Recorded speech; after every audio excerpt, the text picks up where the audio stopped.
Our scripture lesson for today is taken from Luke's Gospel. It's from the lectionary text. We're working our way through Luke. Woo! That was exciting. And churches all over the world are hearing this story today and listening to what God might be saying to their hearts. Children, youth, any adults feeling improv today, come on up, because it's a great story. We're gonna act it out as I talk us through it. Come on up. Children, youth, Nick Kukalan, child at heart. Thanks, Bree. Awesome. So Jesus was talking to the crowds, and they were listening to everything he had to say. And then there were two siblings in the crowd, and they were fighting over stuff. Who wants to be two siblings fighting over stuff? What had happened was their parents had died, and they had inherited all the stuff, and they were fighting over it. So, Lulu and Nick, you're going to fight over some stuff? What's Nick got in his wallet? Here we go. Here we go. Okay, let's see you fighting. And then the younger sibling stopped fighting and turned to Jesus and said, Jesus, Lulu, are you the younger sibling? Yeah. Say, teacher. Well, let's decide who Jesus is. Who wants to be Jesus? I'll be Jesus. Carmen's Jesus. So Lulu, say, teacher. Teacher. Tell my brother to give me my fair share. Tell my brother I want my fair share. And Jesus, what do you think he said? Do you think he said, yes, I'll help you figure that out? Because your money is really important to me? No. Jesus said, what makes you think it's my place to judge you? What makes you think it's my place to judge you? And then he turned to everybody and he said, watch out. Watch out. Don't be greedy, people. Don't be greedy, people. Life is not about having all the best stuff. Life is not about having all the best stuff. And then he told them a story to make his point. You don't have to tell the story, but we'll act out the story. Jesus said there was a farmer, and he had a very nice farm. Who's going to be our farmer? Okay, Eva's our farmer. So, Eva's the farmer, and maybe you're growing some things. Maybe y'all are the plants. And you know, when you're a farmer, there are good years and there are bad years. Some years things don't grow that well. Maybe you're having trouble growing. Maybe you're a little wilty. Maybe there's a drought. Maybe there's too much rain. Maybe there's a wildfire. But a year came along, and it was a really good year, and everything grew beautifully. Grow big and strong, everybody. And then the harvest came. Cut down those plants. Pick your fruits. And the farmer had so much he didn't know what to do. You're like shocked. You have no idea what to do. And you say to yourself, say, self, my barns are too small to hold all my stuff. My barns? My barns are too small to hold all this stuff. What shall I do? And you say to yourself, self, I have an idea. I'm going to build bigger barns. So I can fit all my stuff. And then God came. Who wants to be God?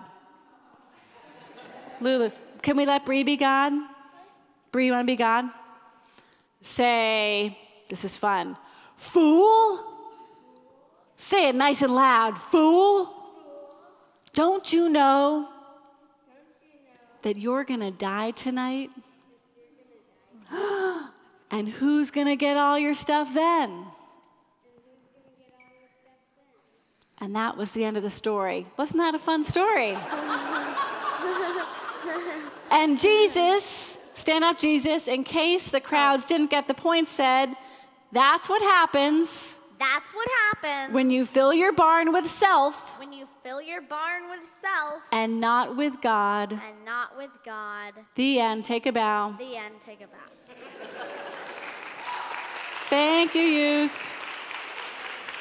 You can sit down for a minute. You have other jobs to do today, but you can sit for a minute. When I was a kid, I was kind of a weird kid. I was a neatnik. I was so tidy. I loved order. It made me feel safe and clean and secure. And if things got, if I got bored with how tidy my room was, I'd mess up the whole room. I'd move all the furniture, take everything out, throw things away, put it back together a new way. I just craved that sense of order and safety and knowing where things were. I grew up and I had children. And that was one spiritual hurdle that God sent my way. And the second was that my children were not neatniks. Neither one. I'm a lefty, neither one's a lefty, neither one's a neatnik. Kind of want to do a DNA test one of these days.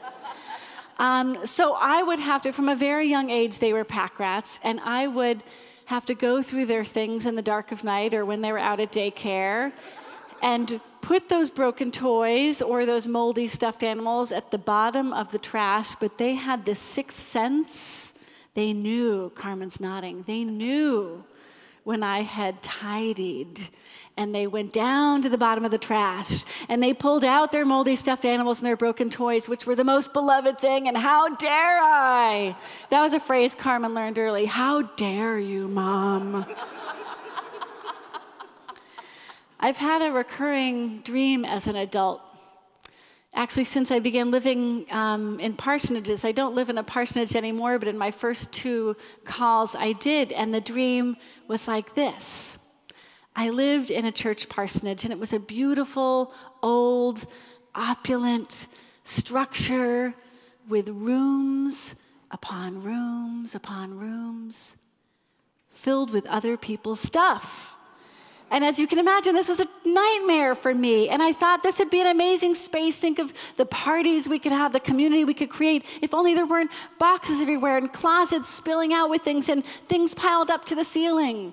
And I'd start to try to clean and organize and declutter so I could make room for people instead of stuff. But I just kept discovering more rooms, right? And I'd wake up, and it's easy to know what this dream is about. It's about my space filled with other people's stuff. And how do we make room? It works on a physical and a metaphysical level. And it was remembering that dream that I started thinking about the story Jesus told this week, because so many of the stories Jesus tells are really not about what's on the surface, but they go 1, 2, 3, 4, 10 layers deep. And they always have new wisdom for us as we grow and learn and as our lives change, which is what makes Scripture so magical, that God keeps speaking through it, new truths every time we hear a story. But the more I thought about this story this week, the more I began to think, maybe this story is saying exactly what it means, that we are burdened by things, that things get in the way between us and God.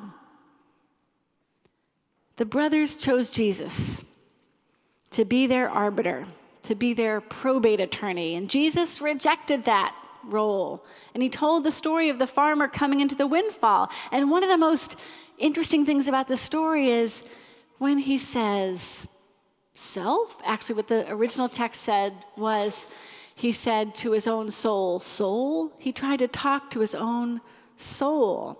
And Eugene Peterson, translator of the Bible into the Message version, translate that self. And it's inherently selfish to talk to yourself, right? It's right there in the name. You're being self-ish.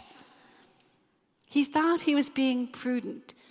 He thought he was being prudent with the gifts of God and preparing a life for himself, protecting himself for the future against future want. And he thought this windfall would allow him to enjoy the rest of his life. And in a way, he was right, because he died that night. So I guess it just came a little sooner than he thought. The man wanted to build bigger barns as a way of protecting himself against anxiety, because he thought it all depended on himself. He thought he had a stuff problem, but he really had a God problem.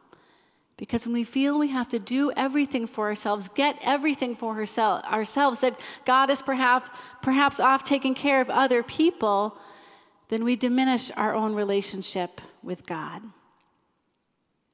I think there are both things within us, the self-ish push, the need to care for ourselves, and the God-ish push. Someone I know describes their experience of God as a force within themselves, trying to get out and pushing them always toward people, toward strangers, toward people who are different from them, toward new experiences, to step out in courage, let go of fear, and let go of all that keeps us small and bound to tribe, to things, to the inventory. Any of us who have ever renovated a house knows what it's like to be consumed by our own things and how it turns us in and away from the life that God longs for us to have. And even with my neat-neck tendencies, I'm not immune from the longing for stuff. Mine manifests as wanting a full pantry. To me, that's like that provider, that hoarder, gatherer, hunter. I'm okay if my larder is full. And also books. Doesn't matter how many times I move. The day after that move, I say, it's the library for me from here on out. I'm not buying ever another book. And then years later, when it's time for that move again, because books to me are knowledge, and knowledge is power. Think for a minute, maybe shout out loud if you're feeling brave, what it is, that thing is that anchors you, that provides safety, a sense of safety and security for you. And it probably doesn't, but at least you think it does. And so you have a difficult time letting it go. It could be money, the most basic form of currency, the thing universally recognized as that which will protect us and provide for us into old age. It could be anything else. Anyone want to shout out? Photo albums from the past. Ice cream with hot fudge and nuts. I'm coming over to your house after lunch, after church, Constance. Kitchen gadgets. A big water bottle filled. Old stories. What was that? Supplements. All these things are an extension of ourselves, right? And if we can have enough of it, it anchors us to this life. It may even mean we may never die. But God called the farmer a fool, kind of harsh. I think what God was saying is there's nothing we can make or buy or own that is foolproof, that is proof that our lives will not change or pass away altogether. You don't even have to be rich to have a lot of stuff these days, right? Have you been around where we live? Have you seen how the poorest of the poor are living? So much stuff piled up. Even the poor have too much stuff to manage. Now, we can have all kinds of rational discourse about stuff and make decisions to let go of stuff, but it's not the rational part of our brain that accumulates. It's the emotional part of our brain. So I want to get into our emotions for a minute. I have a series of pictures I want to show you. And they're all pictures of children from around the world next to their bedrooms. And let's just be quiet as the pictures cycle through. And I want you to notice not your thoughts, but your feelings as you look at each of these pictures.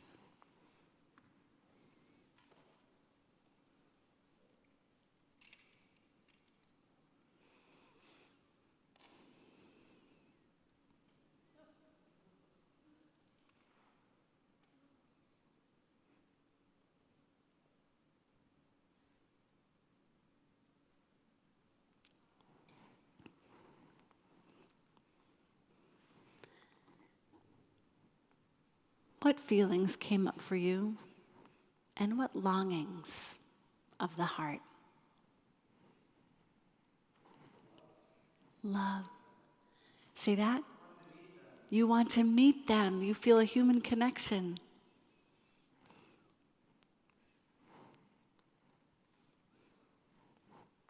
Other feelings. Familiarity. Different cultures, different spaces, but everyone needs a place to sleep.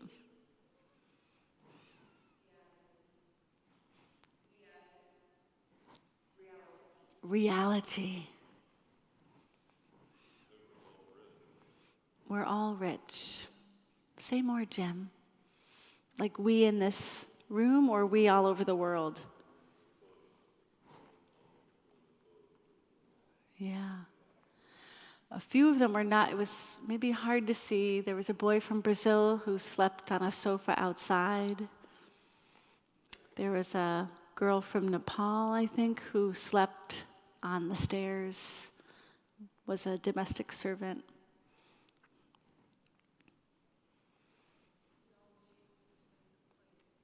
We all need a sense of place.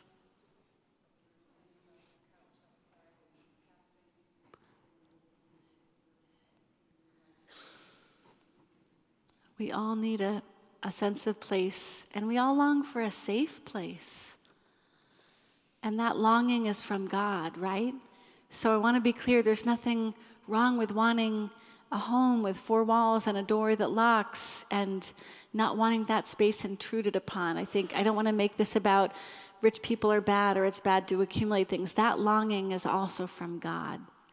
The problem is when we don't know what enough is, right?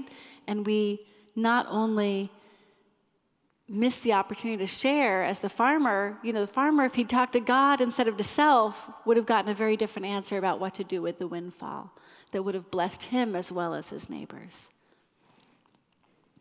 What longings does this bring up for you? What next step might you take to let some things go, physically or metaphysically? Ponder in your heart. Shout out loud if you're brave.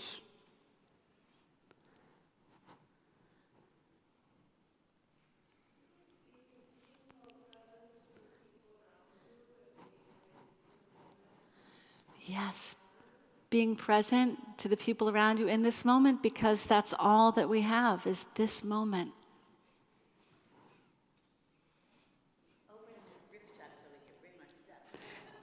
I was wondering if that would come up. Lorana said, open the thrift shop so we can bring our stuff. It's come to our attention that some of you have been saving your stuff since the fire.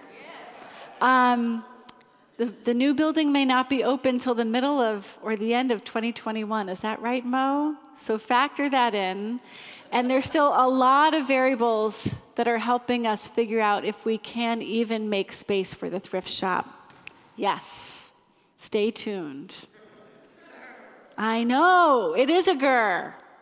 It's a grr for all of us, because that was such an important ministry for so many years, but we'll do it if we can. We know that there's a will for it. Yeah. Bring clothes to the Oakland Peace Center because they always accept it. And bring old strollers to church next week because we have low-income families who have need of them. Let's let this feelings exercise play out in us over the next hour, week, lifetime, as we think about what we need to let go to grasp the kind of life God really longs for us to have, to release our need for safety, to release our fears, to release our need to provide everything for ourselves because we don't trust that God will give it.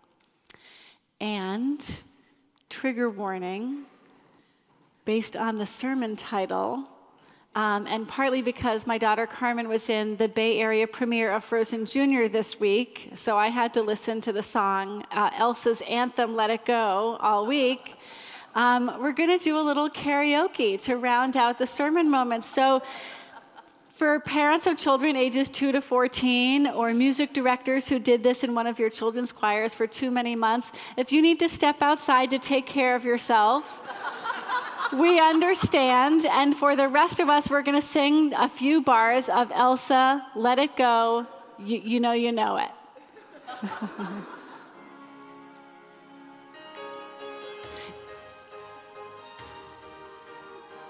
It's funny how some distance makes everything seem small, and the fears that once controlled me can't get to me at all. Stand up and belt it out, girls, to see what I can do to test the limits and break through. No right, no wrong, no rules for me.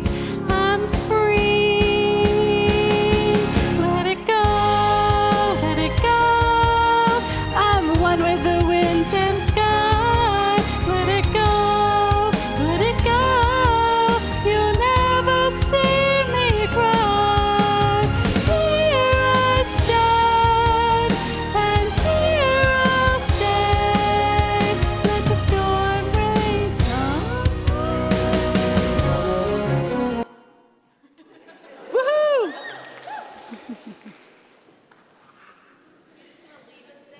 I know, I know. I think it's time for prayers, am I right? Okay. Let's take it down, down into our souls.